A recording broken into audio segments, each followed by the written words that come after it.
Hello there folks, how are you doing? Did you enjoy that mini-series, Welly-boot Biking, where I took my Genesis Caribou fat bike through the hills? I managed 3 episodes out of that wee adventure, well 4 if you include the gear loadout that I filmed before I set off. But I said, I think in the last episode, that when I got home I'd dig the map out and show you the route, and that's what I'm about to do just now. So you'll be able to trace my route through the hills, and I'll point out the places that I stopped to overnight camp as well. So let me grab the camera. It'll be handheld, it might be a wee bit shaky, but I'll show you the route that I followed. Right folks, I've been trying to film this on my own, but I've recruited a production manager to help me. So Mo's holding the camera, so I need to do this reasonably quickly because she's got food on the stove. So I started my journey at Kinloch Rannoch, where John kindly allowed me to park and gave me a cup of tea and sent me on my way in the rain. I cycled the north shore of Loch Rannoch, just about a third of the way along, or a quarter of the way along, maybe something like that, until I got to this track here by the lodge, and then I headed north up into the hills. Now there is a track here, so I went on the one with my finger, but there is a track here that is a public right of way that goes up to the farm and then goes to the right and then up the hill. It's not suitable for the bike, it's really muddy.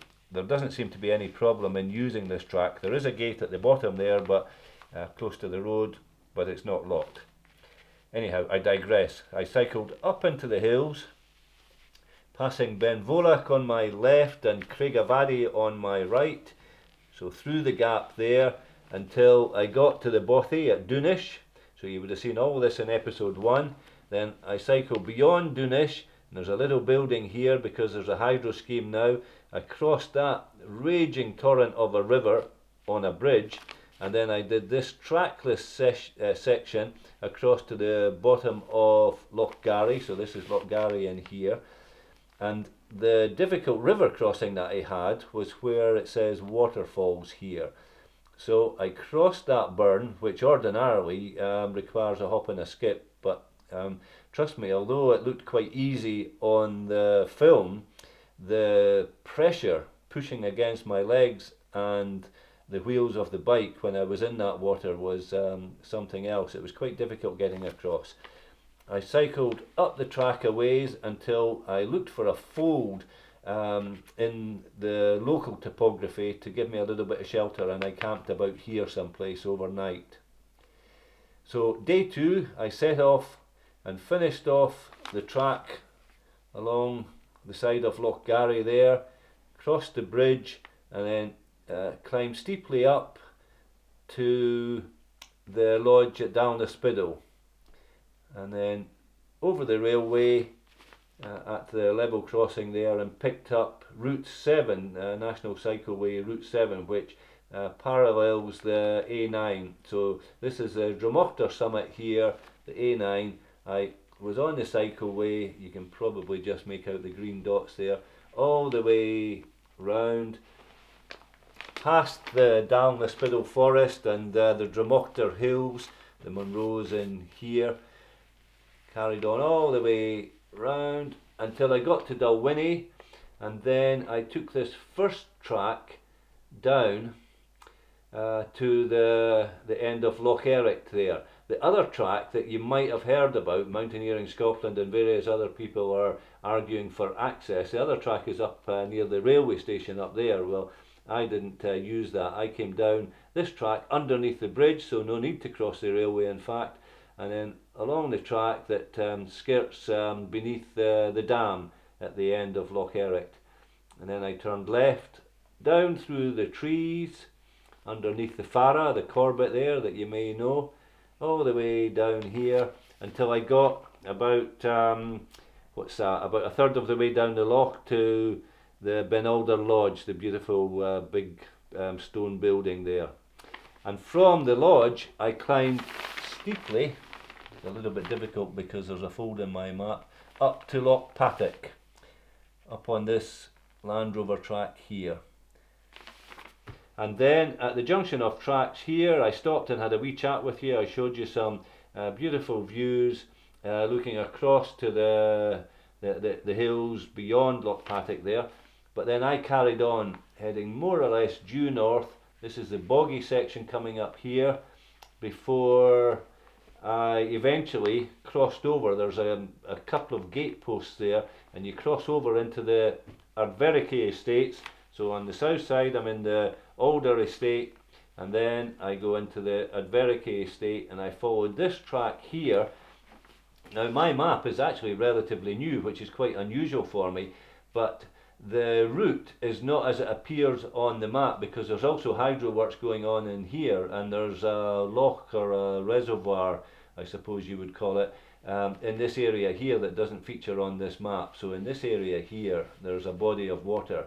Anyway, I skirted that. I followed the River Pattock though, where it emerged from that new reservoir, round past these trees. I came round here, and then I mentioned that I was heading towards a birch forest. Well, that's in here.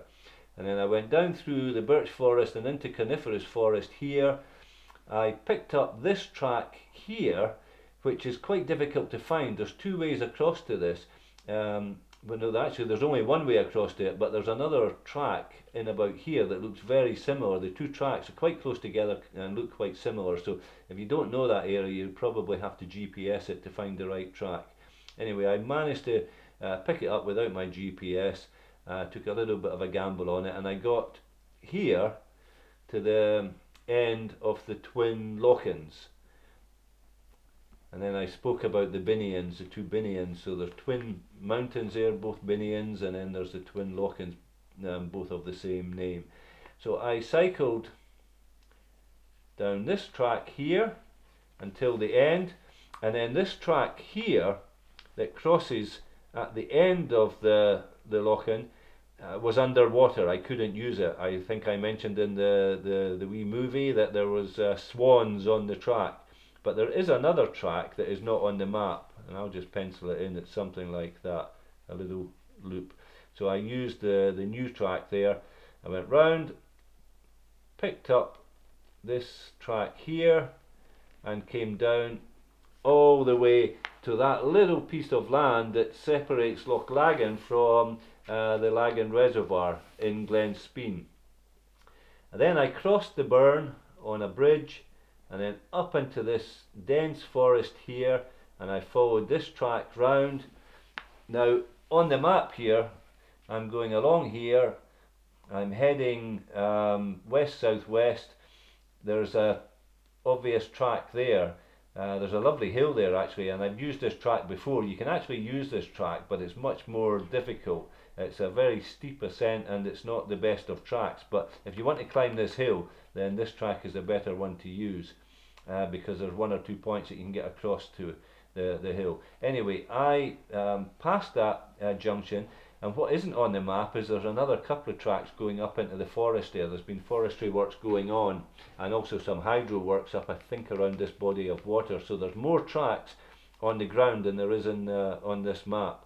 But I carried on until I got to this junction, and I mentioned this junction as I cycled past it.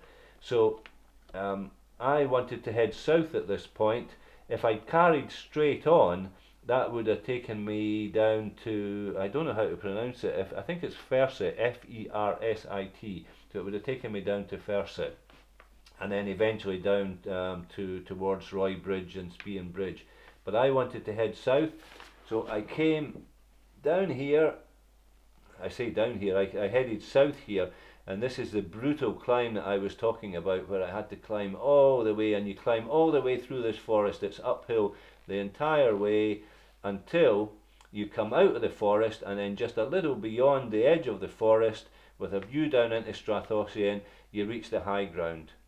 So I did that, then I stopped and chatted to the camera for a wee while there, put another layer on because I knew I was going to cool down with a big descent. So this is a big descent down here, down, and then a little bit off the map there, passing Strathocean, and then I came all the way down until I picked up Loch Ossian. Now you're going to have to bear with me here because I haven't broken the other map out. This is OS sheet 42 in the Land Ranger series, so pretty much the entire route is on sheet 42. There's a little bit, if you're unfamiliar with this part of Scotland and you're going to try this route for yourself, you would need to take the adjoining sheet, which I'm pretty sure would be sheet number 41. So anyway, I picked up Lochossian there and I came along on the north side. The track on the south side is rough and bumpy, but in the springtime when the rhododendrons are flowering it is very bonny, and it's not rhododendron ponticum, it's not the weedy rhododendron, it's a collection of Himalayan rhododendrons that's been there for, I guess, close to 100 years, and there's some grand old plants there, very, very bonny cycle down that side. But I was running out of time, so I came down the north side and I camped just down about here someplace. So if I can draw the Lochossian there, there's a little point that comes out there. I camped just on that little promontory there. So I camped there. In the morning I cycled on, so I'm into day 3 now, so day 2 ended here with my overnight camp. On day 3 I broke camp and I cycled round Lochossian, and then I came back in this direction and I picked up this track here. So this track here comes down to the end of Lochossian. So if you imagine the pencil is Lochossian, I came round the loch and then I picked up this track here, and this was the brutal ascent. So as I was coming up in this direction, I was complaining about going into a headwind going up this way. When I turned round, I mentioned that I was still in a headwind, and so all the way up here, and this climbs high until you get up to the site of the old Carrower Lodge, which is now a ruin, and a little bit beyond that, probably up in about here somewhere, I can't see where the last contour crosses, but in about here someplace, you top out on that route, and I'm pretty sure you're around 600 meters above sea level. So it's a stiff climb up from the bottom there at Lochossian, all the way coming up here and then round up past the lodge, over the top, and then you've got a beautiful descent down until you pick up the Land Rover track, and the Land Rover track comes down here and it goes to meet the road. So it starts off as a fairly rough Land Rover track, and then there's a point that it gets a whole lot better where the farmer is using it very regularly, and there's a good bridge across this burn, for example. Come round here and you pick up the road here, just about 2.5 kilometres east of Rannoch Station. So that's Rannoch Station. So that's me back onto the road, that's me out of the hills. So I cycled along this road here, beautiful cycling, until I got to the Bridge of Gower.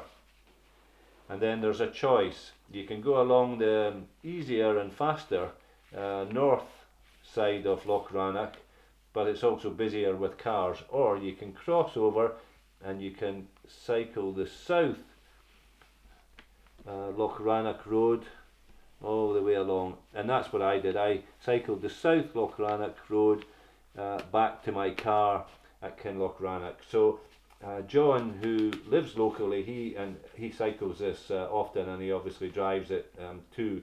He told me that it is 18 miles from the end of the track back to where my car was parked at his house. So that's the circuit. I can see that Mo is struggling to hold this camera, so I'm going to stop here. But what I am going to do is do a little bit of extra filming, and in that little bit of footage I'm going to talk about a plan that I'm working on for a different kind of bike touring. So I'll get back to you in a few minutes. Thank you very much, Mo. Crabs! Crabs! You've got pins and needles in your fingers. And feet. And feet. Well done, Mo, thank you. So that was the route, folks, through the hills. But I'm going to do a wee channel update now, and I'm going to do it handheld just on the GoPro here. I want to talk about future bike trips, but I think what I'm going to do before I do that, sorry I'm spinning you around here, I'm going to put my bench light on. I have a light above my workbench. It'll be a little bit easier for you to see what I'm doing. Yeah, sorry, did I blind you there, folks? So, apologies for the shaky camera work here, but I'm in my gear room and there's not really enough room to set up the tripod without moving all sorts of things around. Let me show you. I've got bikes absolutely everywhere in here just now, and that's what I want to talk about. But I don't want to talk about any of these bikes. I want to talk about this bike here, which I'm hoping you can see. So this is a new acquisition, folks. It's a sort of semi-custom build Surly Krampus. So it's the first and the original 29er, and it's a 29 plus. So I'm running just now with this bike on 29 by 2.8s. So nice wide tyres there, reasonably aggressive as well, but not nearly as wide as my 4-inch tyres on the Fatty. And you can see that I've not got this bike racked up. So what I'm going to do is have a go at the bike packing approach, and I'm going to go lightweight on this bike. So I am going to put luggage on it, and I'll take you through that step by step as I do it over the coming weeks and months. The luggage that I'm planning is going to be quite expensive, I suppose, because I'm going to go for a full set of bike packing luggage, and it'll take me a wee while to save the pennies and source the gear. Currently I'm looking at Ortlieb, which is what I've been using for my trad approach with a fat bike, with 2 rear panniers and a rack pack, and then Ortlieb stuff sacks on the front forks. So I'm looking at the Ortlieb bike packing gear, but I'm not totally sure if I'm going to go down that road yet. I've been looking at some of the other manufacturers as well. So I'm going to work away on this bike, and you probably won't see it out and about on video anyway until the springtime. I'm going to get it set up exactly the way that I want it before I take it on an adventure. And in the winter time, adventuring on the bikes can be a little bit harder because, well, firstly, you've got to avoid the really deep snow, which means that the high passes are out.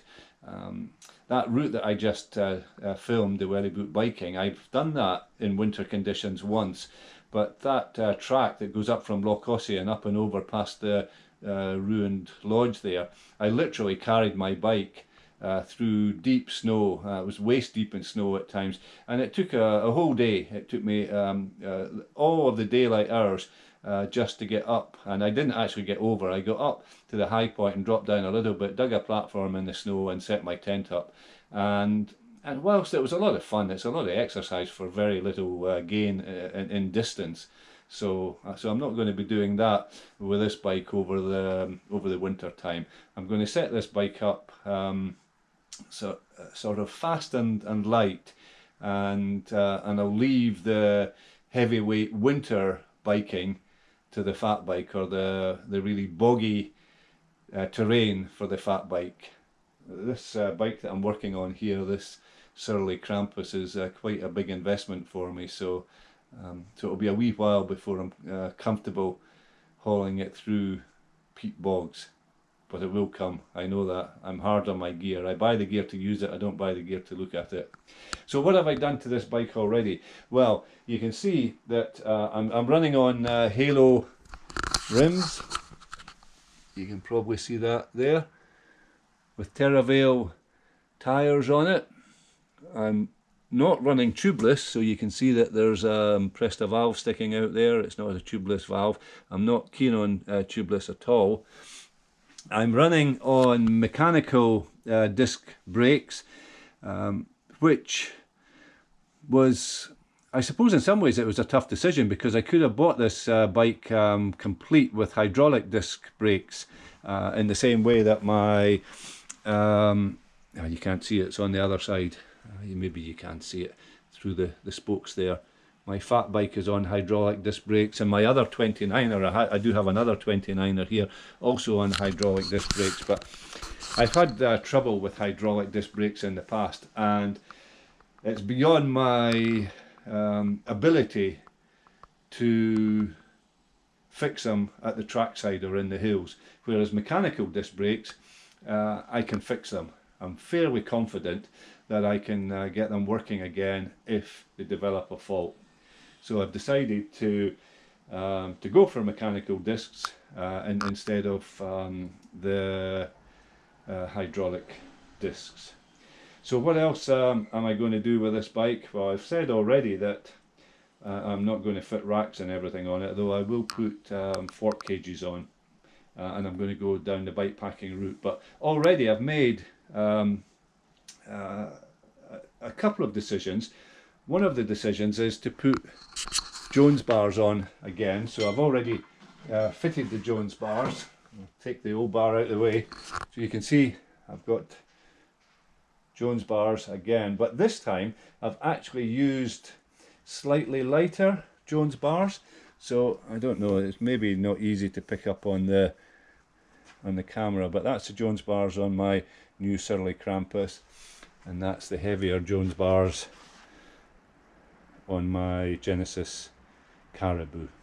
You'll also notice, some of you will be screaming at the camera with the amount of spacers I've got there. I'm going to run this bike with a decent height above the frame. I want a really upright riding position. So I haven't cut the stem at all yet, and I'm going to leave it like that for a wee while. I've got one spacer above, and I've got all these spacers below. What I'll probably do, I think it's sitting at about 8 centimeters. Let me see if I can grab a tape measure. You're getting dizzy with all this shaking about.